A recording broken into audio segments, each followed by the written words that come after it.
오늘은 다윗의 행함같이 이런 제목으로 함께 성경 공부하려고 합니다. 제목을 기억하십시다. 다윗의 행함같이. 전 이스라엘 역사 속에 가장 모범적인 왕, 이스라엘의 모범 왕은 바로 다윗입니다. 하나님은 다윗을 아주 모범적인 왕으로 하나님이 세우셨습니다. 열왕기상 9장 4절과 5절을 다 같이 봅니다. 네가 만일 너의 아버지 다윗의 행함같이 마음을 온전히 하고 바르게 하여 내 앞에서 행하며 내가 너에게 명령한 대로 온갖 일에 순종하여 내 법도와 율례를 지키면 내가 내 아버지 다윗에게 말하기를 이스라엘 왕 위에 오를 사람이 너에게서 끊어지지 아니하리라 한 대로 내 이스라엘 왕위를 영원히 견고하게 하려니와. 하나님은 솔로몬에게 주신 말씀 속에 너의 아버지 다윗같이만 하면은 대대손손 끊어지지 아니하고 왕권이 이어질 것을 약속하고 있습니다. 그러므로 너의 아버지 다윗같이 행하기만 해라. 그러므로 하나님은 아주 다윗같이 행하기만 하면은 기뻐하시고 복 주십니다. 다윗은 하나님께서 매우 아끼고 사랑하는 왕이었습니다. 열왕기상 15장 5절 읽어봅니다. 이는 다윗이 햇사람 우리아의 일 외에는 평생에 야훼 보시기에 정직하게 행하고 자기에게 명령하신 모든 일을 어기지 아니하였음이라. 우리아의 일이 뭡니까? 그건 바로 우리아 장군의 그 아내가 되는 밧세바가 너무 절세 미인이라 아직까지 아기도 낳지 못한 처녀 같은 정말 참 새신부라 다윗이 자기 부하의 아내를 탐내해 가지고 사통을 하고 그리고 그 남편을 죽도록 전쟁터에 보낸 겁니다. 이렇게 해서 그 우리아를 죽이는 일을 뒤에서 사주한 사람이 바로 다윗입니다. 한 여자를 자기 여자로 만들기 위해서 그 충직한 자기의 부하 장수를 죽음으로 내몰아버렸습니다. 하나님 보시기에 너무나도 괘씸하고 악한 일이죠. 그래서 다윗이 벼락 맞아 죽을 뻔했지만 그가 철저하게 회개함으로 하나님이 용서하시고 다윗의 왕권을 하나님이 흔들지 않도록 붙잡아 주시고 그래서 다윗 평생에 우리아의 일 이거 하나 말고 다른 것은 다 하나님 앞에 정직하게 살았다는 겁니다. 사과라든지 모든 과일이 100% 깨끗하고 성하면 참 좋겠지만 벌레 먹은 데가 한 군데 있고 또 어디 상처난 데가 한 군데 있다 그래서 모두를 다 버릴 수는 없죠. 벌레 먹은 데 파내버리고 그것도 잘 잘라 먹으면 맛이 좋습니다. 하나님께서 우리 인간을 볼 때에 100% 완벽한 인간은 한 사람도 없다 그랬어요. 모든 사람이 죄를 범하였으며 하나님의 영광에 이르지 못한다. 그래서 이 세상에 아무리 훌륭한 사람도 그 사람의 단점이 있고 잘못한 그 역사가 분명히 있습니다. 그걸 몰라서 그렇지 파헤쳐보면 다 있다 말이죠. 자, 이와 같은 우리 인간의 연약함을 하나님이 아시는 중에 그래도 다윗을 하나님 보실 때에 우리아의 일 하나 외에는 하나님 보시기에 정직하게 살았다. 그래서 하나님은 다윗을 모범 왕으로 딱 세우셨습니다. 그래서 다윗을 본받고 다윗을 따르는 왕들은 하나님 다 축복했어요. 이 다윗을 따르는 왕들이 북쪽 이스라엘 왕국에는 단 한 명도 없고 남쪽 유다 왕국에는 많았습니다. 그래서 아사 왕, 그 아들 여호사밧, 히스기야 왕, 그리고 요시야 이 네 사람이 특별히 다윗을 닮았고 그 다음에는 요아스라는 왕이 있습니다. 요아스는 나이가 어렸을 때 왕이 됐지요. 갓난 아기 때 죽을 뻔했지만 하나님이 다윗을 위해서 감추어 두십니다. 그러므로 다윗을 위하여 하나님은 유다 왕국을 멸망시키지 않았다 그랬어요. 열왕기하 8장 19절 말씀 읽어봅니다. 야훼께서 그의 종 다윗을 위하여 유다 멸하기를 절개하지 아니하셨으니 이는 그와 그의 자손에게 항상 등불을 주겠다고 말씀하셨음이더라. 하나님이 이 다윗의 왕국을 멸망시키기를 절개하지 않습니다. 여간 죄를 짓고 잘못된 점이 있어도 하나님은 그 대를 끊어버리지 아니하십니다. 여호사밧이 아합 왕과 사돈을 맺고 그래서 며느리를 데려왔는데 완전히 우상숭배의 며느리요.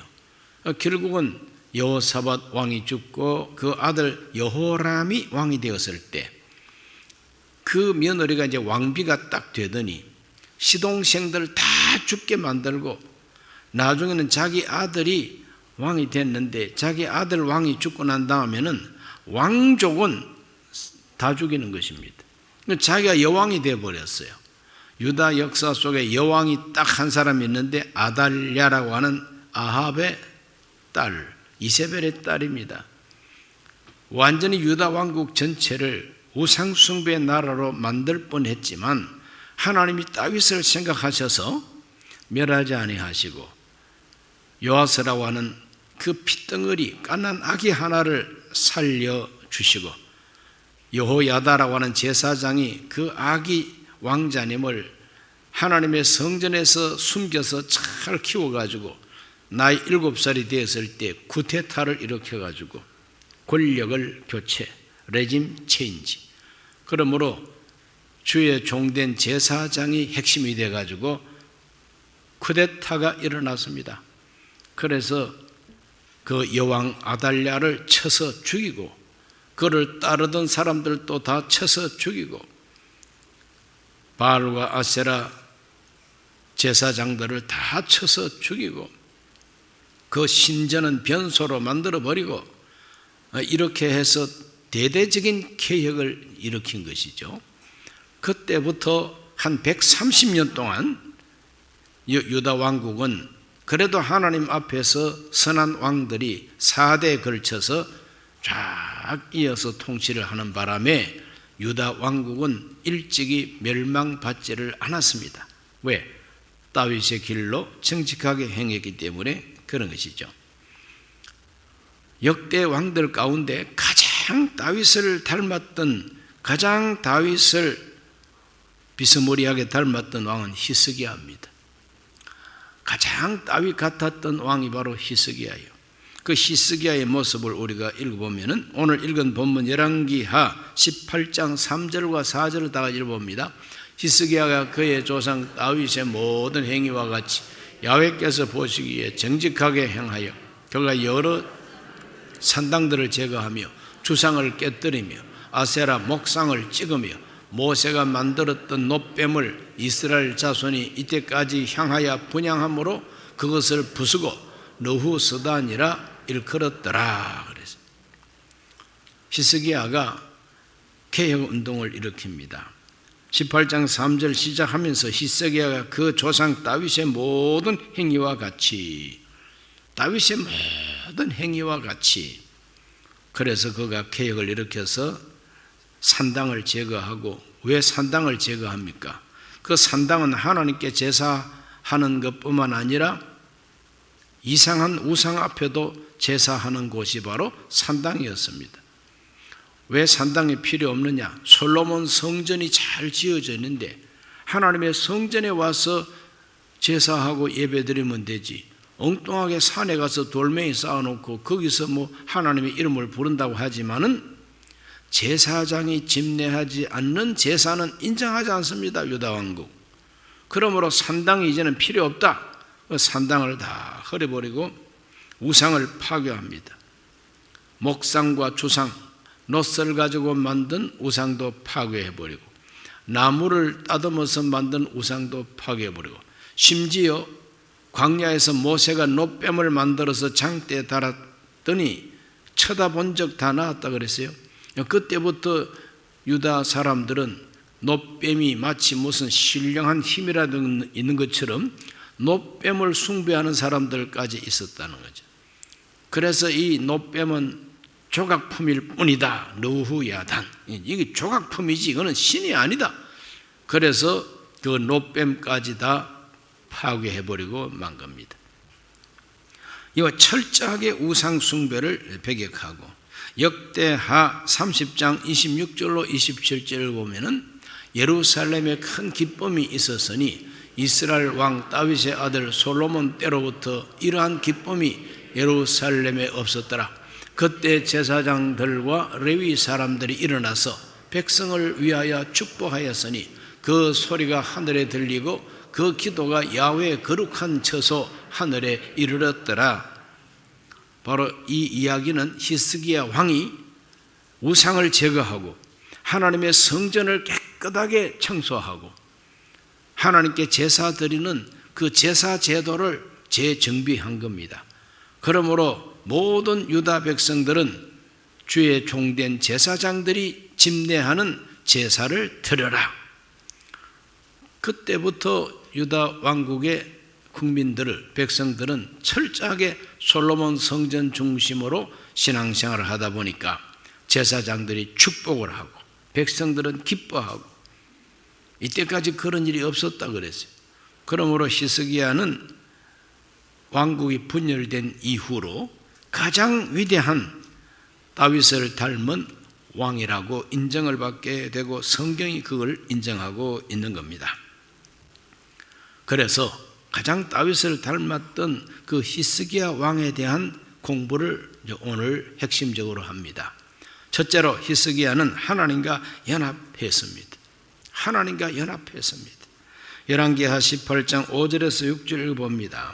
히스기야가 이스라엘 하나님 야훼를 의지하였는데 그의 전후 유다 여러 왕 중에 그러한 자가 없었으니 곧 그가 야훼께 연합하여 그에게서 떠나지 아니하고 야훼께서 모세에게 명령하신 계명을 지켰더라 그랬어요. 하나님과 연합했습니다. 연합하고 떠나지 아니했습니다. 그리고 하나님만 의지합니다. 철저합니다. 그래서 유다 왕들 중에서 다윗 말고 다윗을 빼놓고는 히스기야만큼 하나님께 충성했던 왕이 없었다는 겁니다. 철저합니다. 어디로 가든지 하나님 이기게 해주셨다고 7, 8절에 그렇게 말하고 있습니다. 야훼께서 함께 하심에 어디로 가든지 형통하였더라 그랬어요. 어디로 가든지 형통합니다. 이것이 바로 다윗에게 주어진 하나님의 축복이었죠.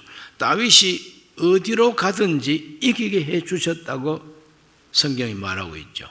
그러므로 히스기야도 마찬가지입니다. 하나님이 함께 하셔서 히스기야가 어디로 가든지 이기게 해주시는 거죠. 그렇기 때문에 블레셋, 요즘 그 팔레스타인 있지 않습니까? 그 블레셋은 히스기야 앞에 완전히 제압당하고 조공바치고 인근에 있는 여러 부족들을 다 제압합니다. 다윗처럼. 그동안에 아수르 왕을 무서워해가지고 아수르 왕을 섬겨왔는데 아수르 왕을 섬기던 것을 딱 중단하고 더 이상 아수르 왕을 섬길 수 없다. 우리는 만군의 야훼 하나님의 나라다. 이렇게 자존심을 회복해서 섬기지를 않게 됩니다. 그러므로 자주 국가를 만들고 자주 국방을 이루고 그리고 종교 개혁을 통해서 하나님만 섬기도록 이렇게 했던 왕이 바로 히스기야 왕이라는 겁니다.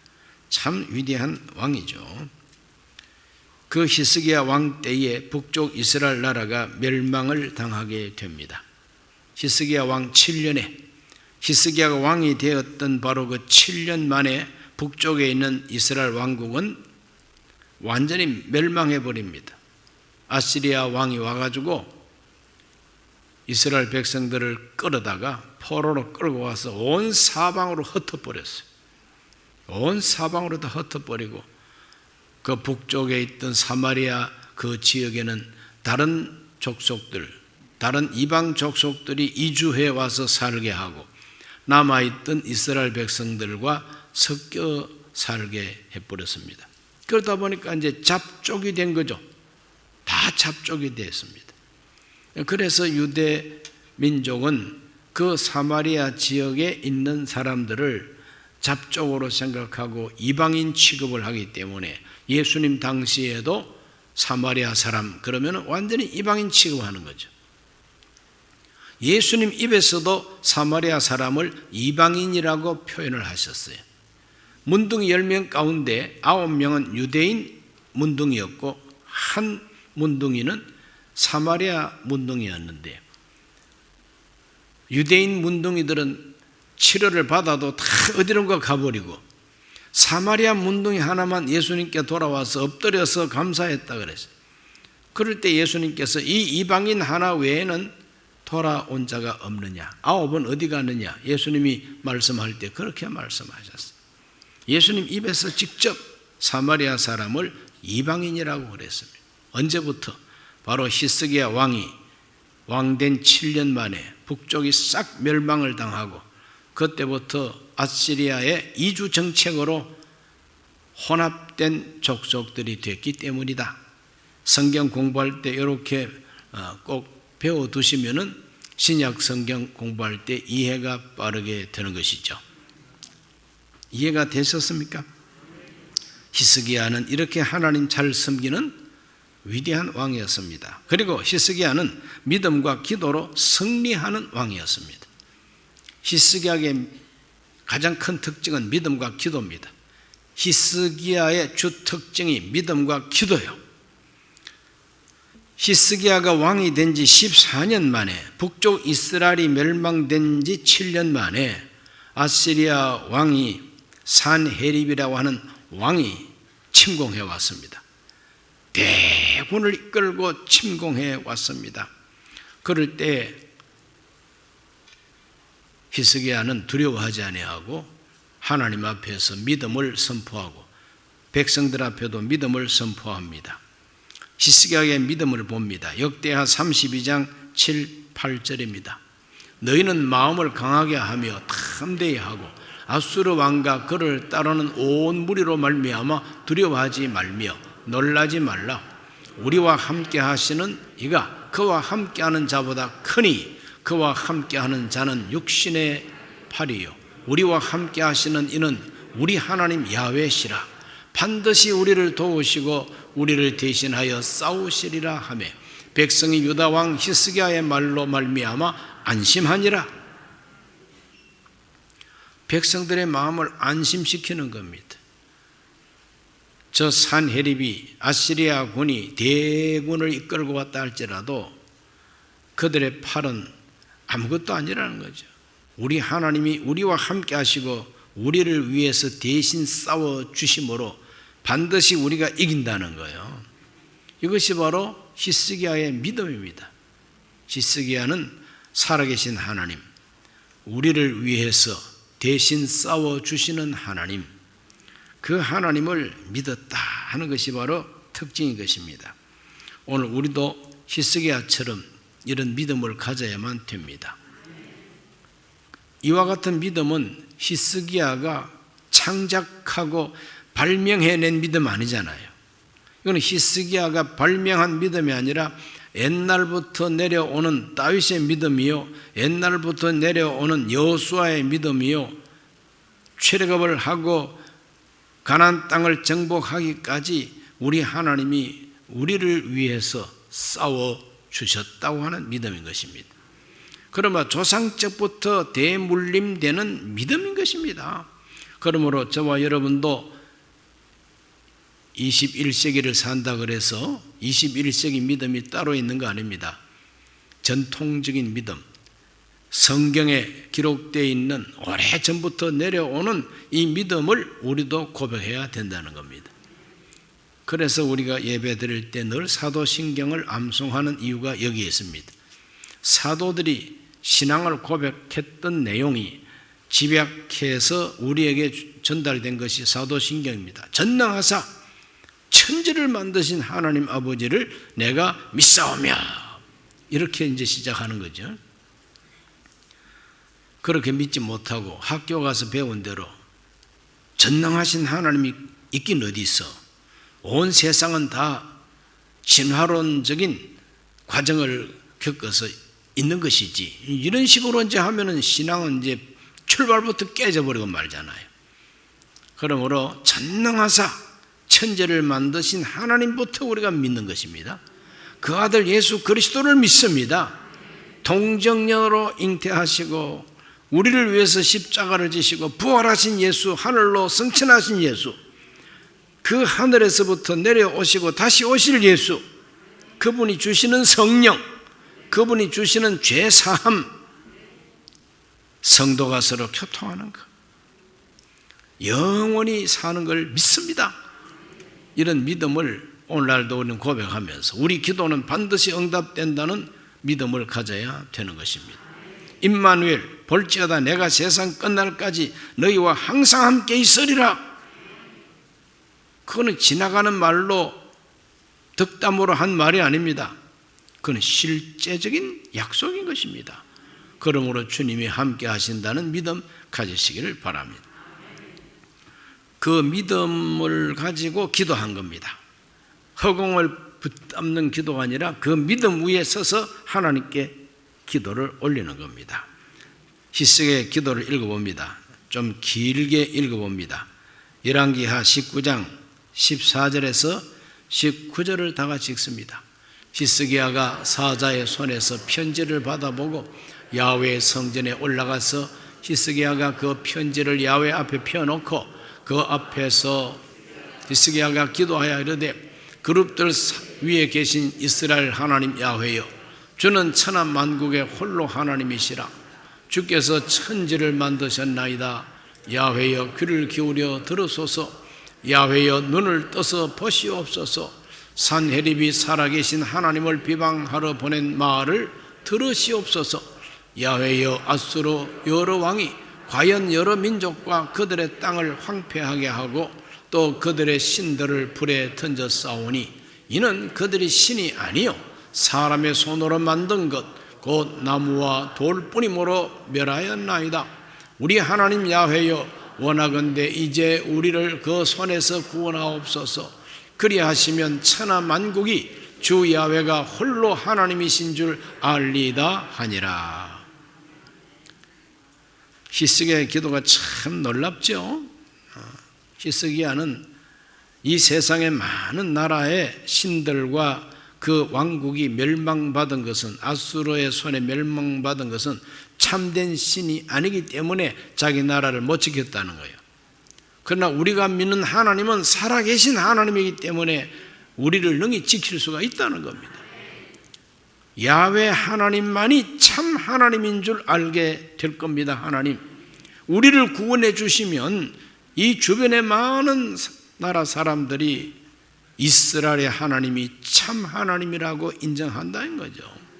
그리고 하나님의 영광 위하여 들어달라고 하나님만 홀로 참 하나님인 줄 알게 해달라는 기도가 히스기야의 기도입니다. 오늘 저와 여러분의 기도도 히스기야를 본받아야 됩니다. 하나님 앞에 펼쳐 놓았다 그랬어요.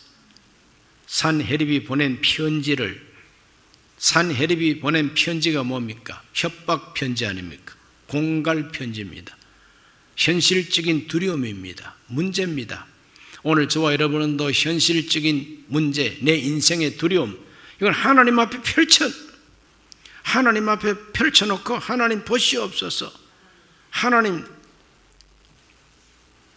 글자를 좀 읽어보세요. 하나님, 이 인간들이 나를 협박하는 소리를 한번 들어보세요. 하나님, 그러므로 이런 형편에서 하나님이 구원해 주셔야 되겠습니다.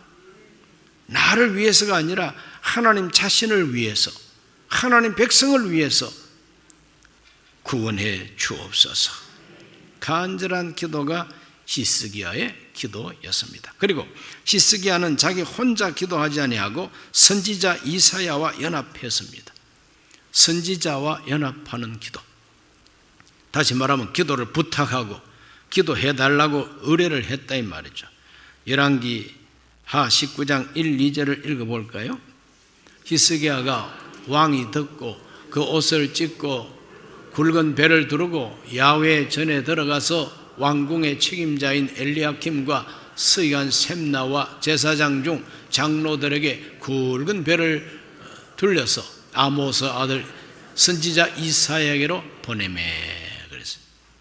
왕이 선지자에게 심부름을 보냈습니다. 제사장과 그리고 왕궁을 지키는 책임자, 이런 사람들로 하여금 굵은 벼옷을 입고 선지자를 찾아가서 산헤립이 이런 협박 편지를 보냈으니 선지자께서도 기도해 주십사 하고 이사야에게 기도를 부탁하는 이야기가 나옵니다. 그러므로 히스기야가 선지자를 존경하고 선지자를 의지하고 선지자께서 기도해 주시기를 간절히 요청하는 겁니다. 자기도 기도할 뿐만 아니라 이 민족을 위해서 기도해 주십시오 하고 부탁을 하는 거죠. 6.25 전쟁 때에 부산에서 이승만 대통령께서 피난 온 목사 장로들 다 초청해서 낙동강 전선을 지킬 수 있도록 기도해 달라고 부탁을 하고, 그래서 금식하면서 기도해서 낙동강 전선을 지켜내고 인천 상륙작전을 성공시킨 것입니다.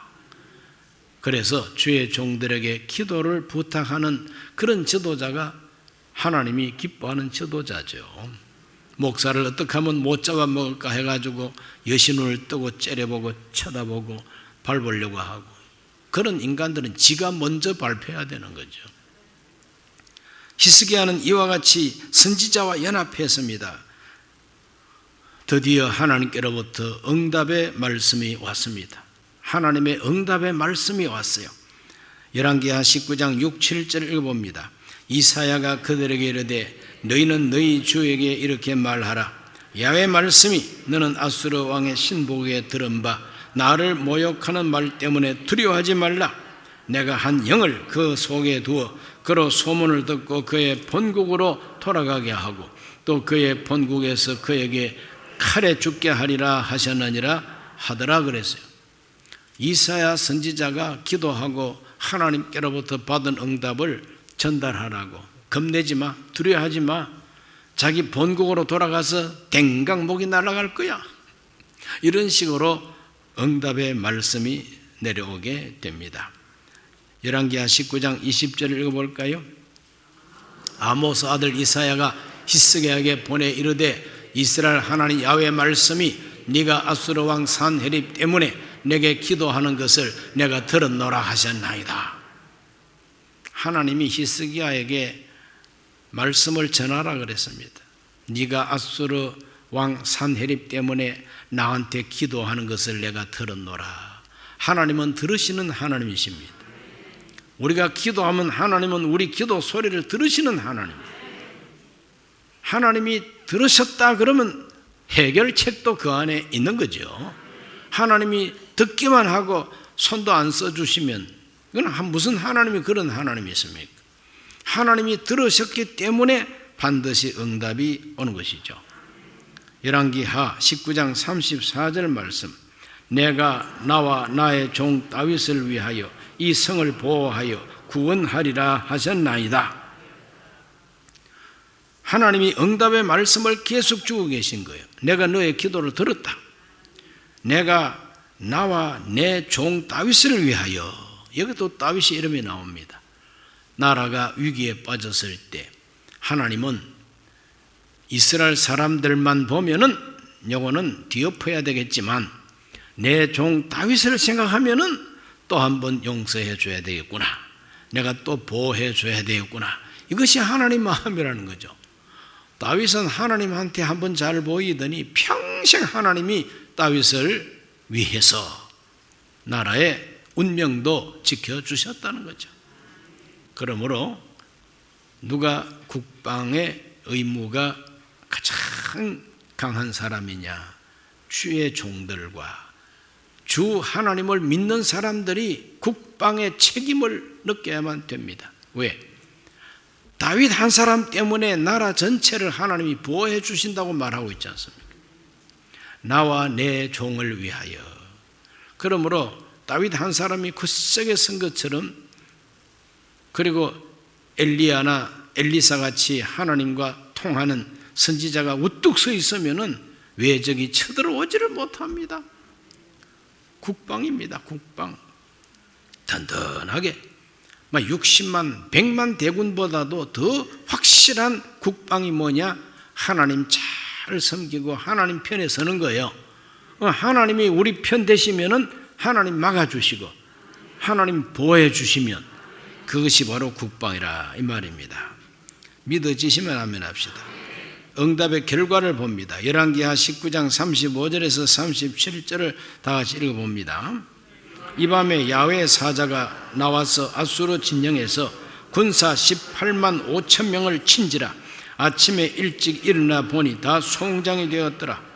앗수르 왕 산헤립이 떠나 돌아가서 니느웨에 거주하더니 그가 그의 신 니스록 신전에서 경배할 때 아드람 멜렉과 사레셀이 그를 칼로 쳐 죽이고 아라랏 땅으로 그들이 도망하며 그 아들 에살핫돈이 대신하여 왕이 되니라 그랬어요. 그 이사야를 통해서 주신 하나님 말씀이 그대로 이루어지지 않습니까? 18만 5천 명이 송장이 되어버렸어요. 히스기야 왕이 칼도 안 뽑았어요. 아직까지 히스기야 왕의 장군들이 아직까지 칼도 안 뽑았어요. 밤에 자고 났더니 송장이 되어 있는 거면 그걸 가리켜서 이제 급성 바이러스 감염이라 이렇게 요즘 말로 해석할 수가 있어요. 급성 바이러스, 그것도 일종의 연병이죠. 연병할. 이 연병할 놈들이 와가지고 하나님을 모욕하고 이스라엘을 멸망시키려고 하다가 연병이 걸려서 송장이 되어버리고 말았다. 참 성경은 재미있게 표현하고 있습니다. 역대하 32장 20절로 21절 봅니다. 이러므로 히스기야 왕이 아모스 아들 선지자 이사야와 더불어 하늘을 향하여 부르짖어 기도하였더니 야훼께서 한 천사를 보내어 앗수르 왕의 진영에서 모든 큰 용사와 대장과 지휘관들을 멸하신지라. 앗수르 왕이 낯이 뜨거워 그 고국으로 돌아갔더니 그의 시내 전에 들어갔을 때에 그의 몸에서 난 자들이 거기서 칼로 죽였더라. 다시 말하면은 이 산헤립의 서자들이 자기 아버지를 죽였다 이 말이죠.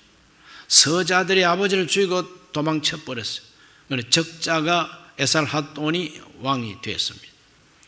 자기 자식들한테 목이 날아간 왕이 바로 산헤립이죠. 산헤립이 건방지게 말하다가 자기 모가지가 탱강하고 날아가 버린 거죠. 하나님이 역사하면 이렇게 된다는 겁니다. 오늘 저와 여러분은 이 히스기야의 믿음과 기도를 본받아야 되겠습니다. 그리고 세 번째로 히스기야는 형통할 때 조심했습니다. 형통할 때 조심하라. 그런데 이 히스기야의 기질이 하나 있어요. 히스기야의 이 성품의 특징이 하나 있는데 어떤 특징이냐? 교만의 성품인 겁니다. 아주 교만하기 쉬운 사람이 히스기야였어요. 자, 역대하 32장 24절에서 26절까지 다 같이 읽어봅니다. 그때 히스기야가 병들어 죽게 되었으므로 야훼께 기도하며 야훼께서 그에게 대답하시고 또 이적을 보이셨으나 히스기야가 마음이 교만하여 그 받은 은혜를 보답하지 아니하므로 진노가 그와 유다와 예루살렘에 내리게 되었더니 히스기야가 마음의 교만함을 뉘우치고 예루살렘 주민들도 그와 같이 하였으므로 야훼의 진노가 히스기야의 생전에는 그들에게 내리지 아니하니라. 이 히스기야는 참 그 교만하기 쉬운 성품을 갖고 있어요. 그래서 하나님이 막 복을 주시고 그 앗수르 대군을 막 싹 물리쳐 주시니까 우쭐해가지고 교만했다 이거죠. 교만하다가 병들어서 죽게 생겼어요. 교만하다가 병들어 죽게 생겼는데 또 히스기야의 특징은 뭐냐? 교만할 때 교만하다가 하나님이 딱 치면은 또 금방 회개를 잘하는 게 또 히스기야예요. 저와 여러분도 혹 교만하다가도 하나님이 뭔가 표적을 주면 빨리 회개하시기를 바랍니다. 열왕기하 20장 1절로 3절을 다 같이 읽어봅니다. 열왕기하 20장 1절로 3절을 다 같이 읽습니다. 그때 히스기야가 병들어 죽게 되매 아모스 아들 선지자 이사야가 그에게 나와서 그에게 이르되 야훼의 말씀이 너는 집을 정리하라. 네가 죽고 살지 못하리라 하셨나이다. 히스기야가 낯을 벽으로 향하고 야훼께 기도하여 이르되 야훼야 구하오니 내가 진실과 전심으로 주 앞에 행하며 주께서 보시기에 선하게 행한 것을 기억하옵소서 하고 히스기야가 심히 통곡하더라. 통곡기도입니다. 통곡기도. 히스기야가 교만하다가 병들어 죽게 생겼더니 벽을 향해서 앉아가지고 통곡하며 애통하며 기도하는 겁니다. 하나님 살려달라고. 벽을 향하여. 이 벽이라고 하는 것은 이제 더 이상 나아갈 수 없는 벽입니다. 그렇죠? 벽 앞에 딱 서서 벽을 바라보면 사람이 안 보이고 벽만 보이죠. 오늘 우리가 이 세상 살아갈 때 벽을 만날 때가 있다 이 말이죠. 내 앞길이 캄캄합니다. 아무도 없어요. 도와줄 사람도 없어요. 어떻게 해야 됩니까? 통곡하며 기도하는 수밖에 없다는 거예요. 통곡 기도가 바로 히스기야의 기도였습니다. 그렇게 통곡을 했더니 하나님께서 응답을 주십니다. 20장 4절에서 6절입니다. 이사야가 성읍 가운데까지도 이르기 전에 야훼의 말씀이 그에게 임하여 이르시되 너는 돌아가서 너 백성 주권자 히스기야에게 이르기를 왕의 조상 다윗의 하나님 야훼의 말씀이 내가 너의 기도를 들었고 너의 눈물을 보았노라. 내가 너를 낫게 하리니 네가 3일 만에 야훼의 성전에 올라가겠고 내가 너의 날에 15년을 더할 것이며 내가 너와 이 성을 아수르 왕 손에서 구원하고 내가 나를 위하고 또 내 종 다윗을 위하여므로 이 성을 보호하리라 하셨더라. 하나님은 철저하게 다윗을 자꾸 말씀하십니다. 히스기야가 통곡하며 기도할 때도 내 종 다윗을 위하여 이 성을 내가 보호하고 너를 고쳐주겠다는 거죠. 조상 잘 만나면 조상 덕을 많이 봅니다. 여러분 신앙생활 잘 하시면 여러분의 후손이 여러분 덕을 본다 이 말이죠. 그래서 이 이스라엘 역사 속에 다윗의 덕을 많이 봤습니다. 하나님은 통곡 기도에 위대한 응답을 주시고 그 히스기야의 남은 생애에 하나님 큰 복을 내려주셨습니다. 역대하 32장 27절입니다. 역대하 32장 27절 히스기야가 부와 영광이 지극한지라 이에 은금과 보석과 향품과 방패와 온갖 보배로운 그릇들을 위하여 창고를 세우며 그랬어요.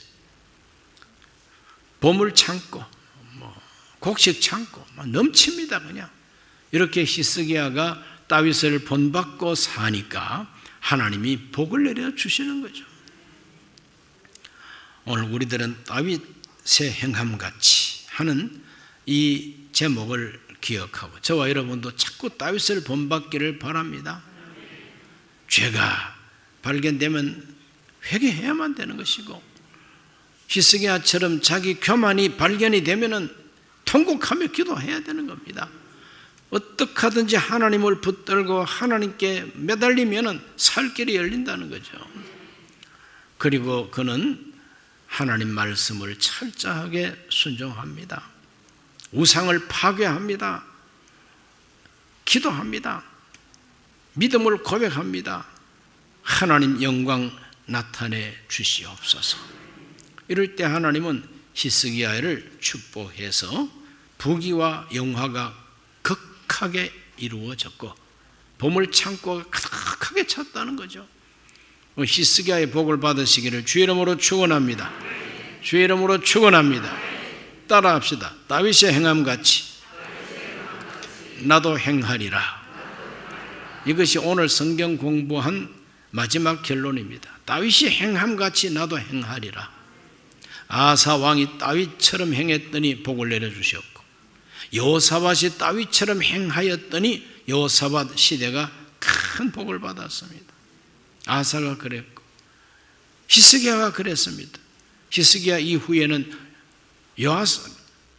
요시야 왕이 그랬습니다. 요시야 왕이 성전에서 발견한 율법책대로 다윗처럼 순종했더니 그 요시야 왕 시대를 축복해 주셔가지고 다니엘도 요시야 시대의 인물이요 에스겔도 에레미야도 다 이 요시야 왕의 개혁 운동의 열매들이었죠.